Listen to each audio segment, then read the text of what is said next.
Wahrscheinlich sind wir alle auch schon mal eingeladen gewesen an ein Hochzeitsfest. Für viele von uns ist das Hochzeitsfest das schönste, das aufwendigste, aber auch das teuerste Fest von unserem Leben.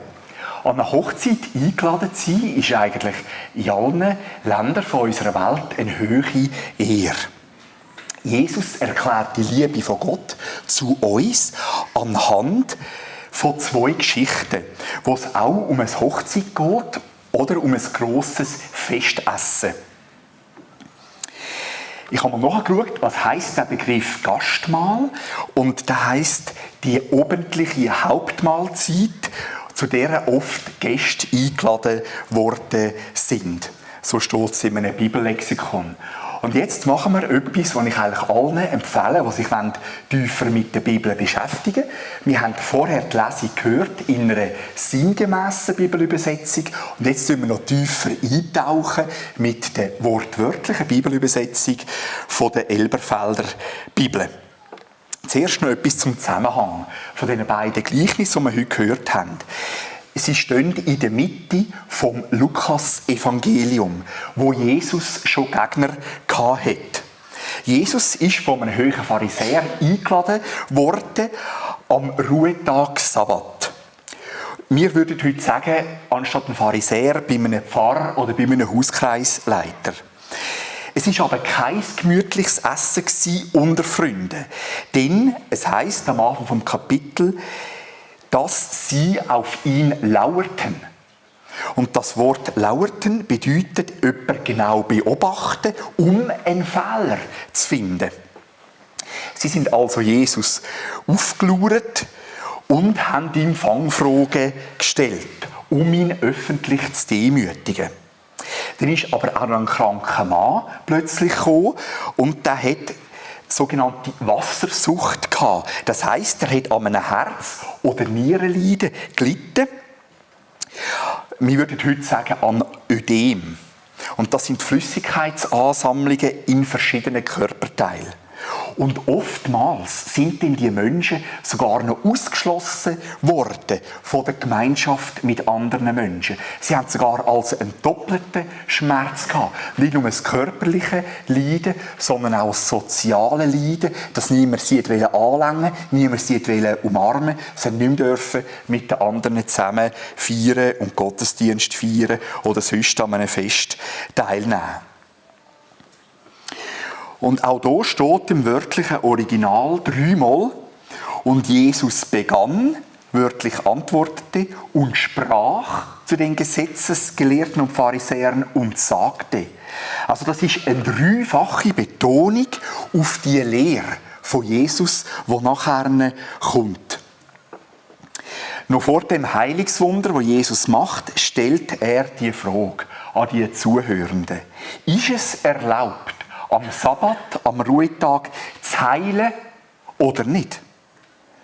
Jesus ist Gott, Gottes Sohn.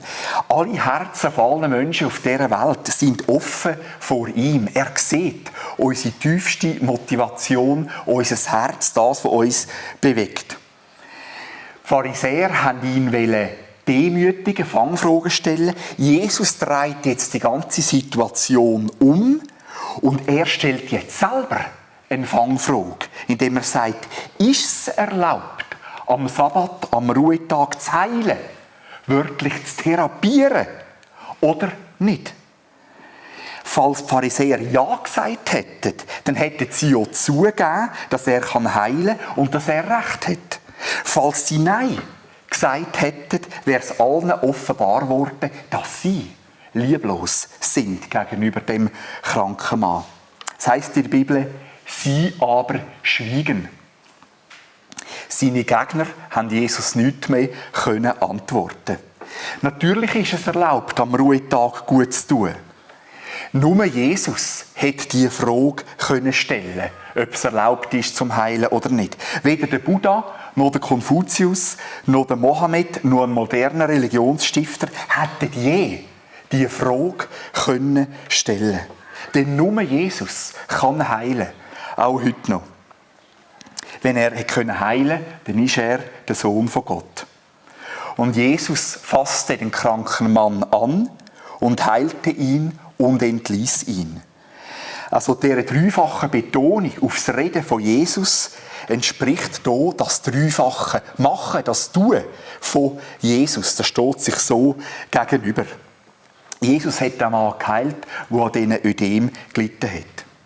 Jetzt ist auch speziell, bei anderen Wundergeschichten, früher in den Evangelien, haben dynamisch die Menschenmenge, also die Leute, die Zuschauer, haben Gott Danke gesagt, haben Gott gelobt, haben gejubelt. In dem Fall nicht.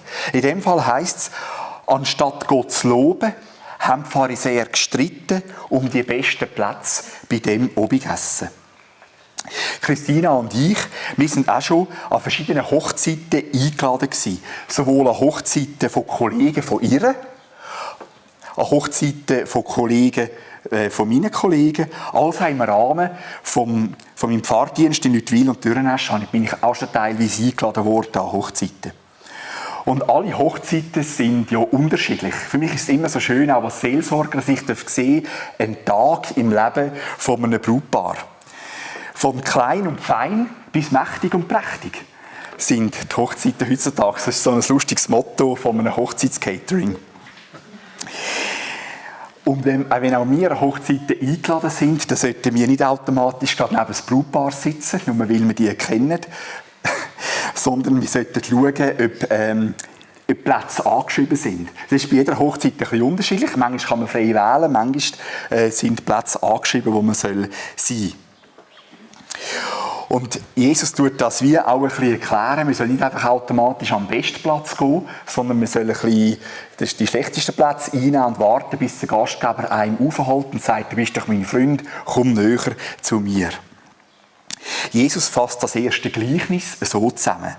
Denn jeder, der sich selbst erhöht, wird erniedrigt werden. Und wer sich selbst erniedrigt, wird erhöht werden.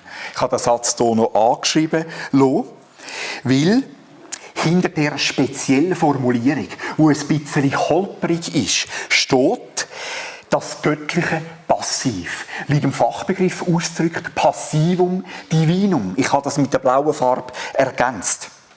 Das sagt Jesus, der Satz, bewusst, um etwas über Gott zu sagen. Denn jeder, der sich selbst erhöht, wird von Gott erniedrigt werden. Und wer sich selbst erniedrigt, wird von Gott erhöht werden. Also Gott sieht unser Herz und er tut uns auch belohnen für die Sachen, die wir machen, die unangenehm sind. Wo wir kein Lob bekommen dafür, wenn wir zum Beispiel einmal das Kirchengemeindehaus vielleicht reinigen oder mal irgendwie Dreck am Boden wegnehmen oder sonst etwas. Oder wenn zum Beispiel irgendjemand ein Chaos hinterlassen hat und wir das ein bisschen aufräumen und Beschämung vermeiden von anderen Menschen. Und dann tut Gott uns erhöhen. Jesus hat sich selber erniedrigt. Er ist mit gutem Beispiel vorangegangen. Und es gibt einen recht langen Abschnitt aus dem Philipperbrief, wo der Apostel Paulus das uns erklären. Eigentlich den Satz, den Jesus gesagt hat, hat er eben selber auch gemacht. Dort geht es vor allem um Karfreitag, also wie Jesus für uns gestorben ist. Ich tue das mal auf Mundart vorlesen, aber das Original ist in der Elberfelder Bibel. Apostel Paulus sagt, weder Eigennutz noch Streben nach Ehr sollen euch Handeln bestimmen. Im Gegenteil, seid bescheiden und achtet den anderen mehr als euch selber. Denkt nicht an euren eigenen Vorteil. Jeder von euch soll zuerst das Wohl vom anderen im Auge haben. Nehmt euch Jesus Christus als Vorbild. Obwohl er in jeder Hinsicht Gott gleich war, hat er nicht selbstsüchtig daran festgehalten, wie Gott zu sein. Nein, er hat darauf verzichtet und ist einem Sklaven gleich geworden. Er ist wie jeder andere Mensch geboren worden und ist in allem ein Mensch gewesen wie wir. Er hat sich selber erniedrigt, noch tiefer. Und ist Gott gehorsam gewesen bis zum Tod. Ja, bis zum schändlichen Tod am Kreuz. Wegen dem hat Gott ihn erhöht und ihm den Namen gegeben, der über allen anderen Namen steht. Vor Jesus müssen einmal alle auf die Knie fallen. alle im Himmel, auf der Erde und im Totenreich, ohne jede Ausnahme, wird zur Ehre von Gott dem Vater bekennen, Jesus Christus ist der Chef, Jesus Christus ist der Herr.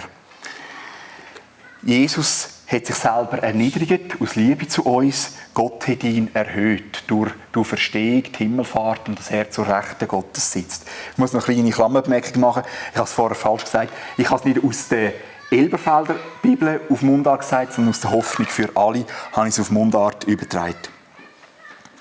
Also Jesus hat diesen Satz selber in seinem Leben angewendet für uns, aus Liebe zu uns. Ich will noch auf das Gleichnis näher eingehen. Jesus hat ja das Gleichnis erzählt, um uns die Liebe von Gott zu erklären. Und ein Gleichnis ist eine Vergleichsgeschichte. Und jetzt schauen wir zusammen die verschiedenen Vergleichspunkte an, stichwortartig. Ich habe hier eine Liste gemacht. Also der Mensch, der Herr, der Hausherr, die 3 Begriffe werden verwendet für Gott Vater, wo alle Menschen einlädt, an Jesus zu glauben.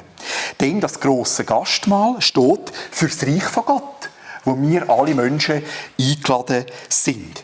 Denn der Knecht steht in der Geschichte für Jesus, wo uns die Liebe von Gott weitergibt.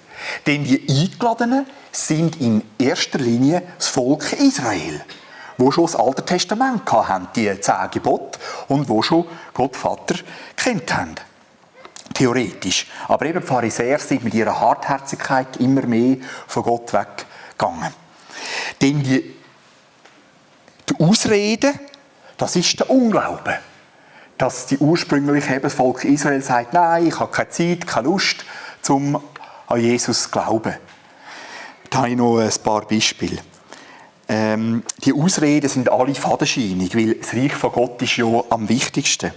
Aber viele Menschen haben Ausreden und sagen, ich habe gerade einen Acker gekauft, ich muss unbedingt den bebauen, bitte halt mich für entschuldigt. Wir könnten heute sagen, ja, ich habe gerade ein neues Haus gekauft mit Garten, ich muss das jetzt pflegen. Ein anderer hat gesagt, ich habe gerade 5 Ochsen gekauft, ich muss die jetzt erproben. Wir könnten heute sagen, ich habe ein neues Auto gekauft, ich muss das Probe fahren. Ja, es ist wirklich lächerlich, weil wenn man es ja schon gekauft hat, muss man es eigentlich nicht Probe fahren. Ja, gut.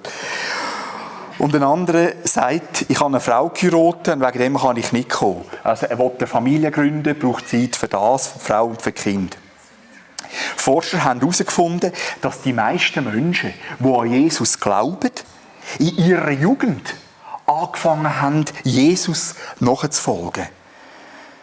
Wegen dem ist es auch wichtig, dass wir in der Kirchengemeinde gute Jugendangebote anbieten für alle Altersspannen. Wir werden nachher auch beten für unsere Kinder, für unsere Enkelkinder und Urenkelkinder, dass Jesus sie berührt und sie auch dürfen mit Jesus unterwegs sein. Denn der Hausherr ist zornig geworden, also Gott, ist hässig über diese Ablehnung. Und jetzt ist also ganz feiner Humor. Was bedeutet, wenn Gott hässig ist? Er ist hässig gewesen, das Volk Israel Jesus nicht angenommen hat. Was macht er jetzt? Er tut es nicht einfach vernichten oder sagen, es ist alles fertig. Nein, er tut seine Liebe ausweiten. Sagen dürfen noch mehr Menschen kommen. Das heisst, Strassen, Gassen von der Stadt heisst die Ausweitung von seiner Liebe. Denn die Armen, Krüppel, Blinden und Lahmen, das steht für die Heidenvölker, also für die nicht jüdisch aufgewachsen sind, sozusagen für die Griechen und für uns heute. Also wir kommen auch vor in dieser Geschichte, wegen dem habe ich noch ein blaues Smiley hinten angetan. Wieso stehen eigentlich die Nicht-Juden, die Heiden, wieso stehen wir für die Armen, Krüppel, Blinden und Lahmen? Ist nicht so ein Lob für uns? Ich habe mal nachgeschaut, in einem Bibellexikon, da ist gestanden, das ist ein anschauliches Bild für die Heiden in all ihren religiösen und sittlichen Verirrungen. Sie sind die neuen und endgültigen Gäste. Also das heisst, die Juden haben dank dem Alten Testament sehr eine hohe Moral gehabt. Und es war ihnen wichtig, eigentlich zum Gott nachzufolgen, das zu machen, was er sagt in den 10 Geboten. Aber die Heiden haben das ja nicht gehabt. Sie haben einfach gemacht, das, was sie nach bestem Wissen und Gewissen recht gefunden haben. Und durch das haben sehr viele Kinder und Frauen haben damals sehr gelitten. Aber natürlich auch Männer, weil es hat auch Sklaven gegeben. Also mit anderen Worten, im Vergleich zu der jüdischen Moral ist natürlich die heidnische Moral ist, unsittlich, ist unmoralisch. Was wir jetzt einfach so sehen und analysieren, denke, eine coole Geschichte für einen Sonntagmorgen, das ist revolutionär, dass Jesus die Liebe von Gott Vater im Alten Testament einfach explodieren und nachher zählt sie für uns alle, für alle Menschen auf dieser Welt. Das ist gigantisch. Die Heiden damals, die sind unbeschnitten gewesen, die haben Gott nicht gekannt, die haben gelebt ohne Torah, also ohne die 5 Bücher Mose. Torah heisst Weisung, also wie wir können ein gutes Leben führen im Sinn von Gott. Denn ohne die 10 Gebote haben die Heiden gelebt. Und nachher werden wir ja grillieren, und ich denke, viele von uns werden auch ein Säulewürstchen geniessen. Und Jesus hat uns das ermöglicht, dank seiner Liebe. Da gibt es natürlich auch viele Memes im Internet, also Internetcomics, die lauten, wenn du die Liebe von Gott erfahren willst, du mal ein bisschen Speck essen. Also mit anderen Worten, Jesus hat uns das ermöglicht, dass er sagt, es spielt gar keine Rolle, was wir essen, sondern es geht um unser Herz, um unsere Herzenshaltung. Das Dreieck aus der Gottesliebe, Nächstenliebe und Selbstliebe im Sinne von einer gesunden Selbstannahme. Und Jesus hat natürlich diesen Schritt gemacht und gesagt, dass wir Säulewürstchen essen dürfen, weil das weltweit geworden ist, die Liebe von Jesus. Und das war natürlich auch ein super Weg, um das zu machen. Wir sehen hier vorne mit den Egelfiguren, wie Jesus uns einlädt. Und wir sehen, ein paar tragen Augenbinden, ein paar haben einen Gehstock. Alle Menschen sind ein bisschen angeschlagen. Jesus im weißen Gewand steht für seine Sündlosigkeit, also für seine Reinheit, dass er Gott ist. Und die Menschen sind eben ein bisschen angeknabbert dran. Das bedeutet, alle Menschen dürfen zu Jesus kommen. Auch gerade, wenn jemand eine schwierige Zeit hat. Wenn jemand Sozialhilfe bezieht oder IV. Jesus tut niemand abwimmeln. Und wir sehen auf dem Bild Leute, die eher körperlich angefochten sind, aber es bezieht sich auch, wenn jemand psychisch angefochten ist oder wenn jemand geistlich angefochten ist, wenn jemand gerade zweifelt, wenn jemand die Liebe von Gott gar nicht fassen kann. Und so lässt Jesus uns ein in die Gemeinschaft, dass wir uns gegenseitig tragen, gegenseitig beten füreinander, gegenseitig uns ermutigen. Also das ist ein Bild für die Kirchenfamilie. Zum Schluss noch ein kurzer Vergleich zwischen den beiden Gleichnissen von Jesus, die er im Matthäus und im Lukas-Evangelium sagt. Es ist eben so, dass Jesus je nach Zählung zwischen 40 und 80 Gleichnisse erzählt. Je nachdem, was man als Gleichnis behandeln. Und jetzt ist es so, ein paar Gleichnisse sind ein bisschen ähnlich. Und da haben wir einen ganz interessanten Fall, dass nämlich ein Gleichnis ein bisschen ähnlich ist, aber auch ein bisschen unterschiedlich. Und jetzt schauen wir das einmal an. Zuerst Gemeinsamkeiten. Es steht eben im Matthäus-Evangelium und im Lukas-Evangelium. Und die Gemeinsamkeit ist, dass Gott das Volk Israel einladen. Aber dass die Eingeladenen die Einladung ablehnen. Dass dann der Gastgeber, also Gott, zornig wird und dass er dann, eben, das ist ein bisschen humorvoll, seine Liebe ausweiten auf alle Menschen, also auch auf uns. Das sind mal die 4 Gemeinsamkeiten. Jetzt tauchen wir tiefer eintauchen und schauen noch Unterschiede an. Danke vielmals, meine Frau Christina hat mir heute Morgen noch geholfen bei dieser Liste, weil es ist ein bisschen schwierig mit dem PowerPoint und mit diesen Farben und allem. Danke Christina. Hier sehen wir im Matthäus-Evangelium, ist der König, der eine Hochzeit vorbereitet für seinen Sohn. Im Lukas-Evangelium ein Mann bereitet das Gastmahl. Denn im Matthäus-Evangelium geht es um mehrere Knechte. Das ist ganz spannend. Am Anfang sind die Knechte Propheten aus dem Alten Testament und am Schluss des Gleichnisses sind es Engel. Das ist ein bisschen komplex in dem Gleichnis. Nachher im Lukas-Evangelium ist es nur ein Knecht, nämlich Jesus. Ist doch auch spannend. Denn die Ausreden sind auch ein bisschen anders. Im Matthäus-Evangelium sagt jemand, nein, ich habe Acker, wo ich kann, und Handel, den ich betreibe. Im Lukas Acker, Ochsen und Heirat. Denn Matthäus ist noch wie eine Art Actionfilm, ein Krimi. Geht es darum, dass eigentlich die eingeladen sind, töten die Knechte töten, vom Alten Testament, oder? Und dann tut Gott Rache nehmen. Und das ist nicht im Lukas-Evangelium. Denn im Matthäus-Evangelium sagt Gott, du auch Böse und Gute einladen, also alle Menschen. Und im Lukas-Evangelium geht eben die Einladung an Arme, Krüppel, Blinde und Lahme. Das sind eigentlich auch alle. Oder eben, wie ich gesagt habe, es bezieht sich auch spirituell aufs Geistliche. Wenn jemand psychisch angeschlagen ist oder auch wenn jemand moralisch Schwächen hat, wenn jemand in der Sünde lebt, ist er grundsätzlich auch eingeladen, zu Jesus zu kommen. Denn Matthäus gibt es einen speziellen Schluss, dass nämlich Gott den Mann tadeln, wo an dem Hochzeitsmahl ist, aber kein Festgewand anhat. Man kann sagen, das ist noch ein anderer Schluss. Nicht ein Happy End, sondern ist wie noch eine ganz kleine Geschichte zusätzlich.